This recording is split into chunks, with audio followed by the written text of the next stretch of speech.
Hello and welcome to Absolute Domestics. Now, if your kitchen is anything like mine, the cabinets harbour appliances that were bought back in the 80s and finding anything amongst the clutter is a nightmare. Well, Raegan from Absolute Domestics is here to help us sort it out. Hello, Raegan. Hello. Hello. All right, now, reorganising your kitchen cabinets. What is step one?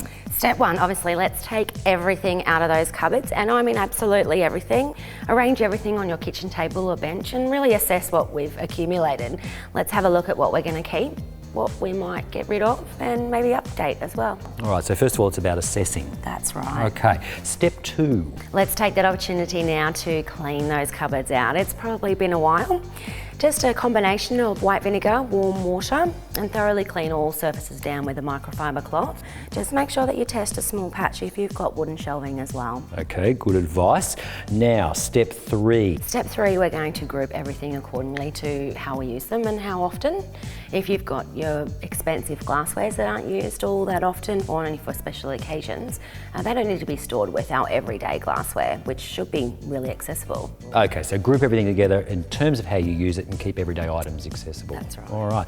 Now, step four. I love step four. Tell me about that. Step four is good. We can actually bring the family into this one. We're just going to draw a very simple plan of the kitchen and where things are going to go, according obviously to how often we use them. So what is step five? Step five, we're going to put it all back. According to your plan? According to the plan that we've created. How easy is that? Now, step six relates to the sink. Tell me a little bit about that. That's right. Only our cleaning supplies are to be kept under the sink. Try to avoid storing food or kitchenware where our cleaning supplies are kept. Really important if you've got little ones to always have a child safety lock on this cabinet as well. All right, that's good advice. So that's step six. And then step seven is our final step. When it comes to those drawers in the kitchen, and we've all got them, let's try and keep kitchen items in them only. If anything's gotten into there that shouldn't be, obviously put it back in throughout the home where it should be. Drawers are an absolute magnet for anything and everything Absolutely. around the house. For more, subscribe to our YouTube channel right here, Absolute Domestics. Absolute Domestics.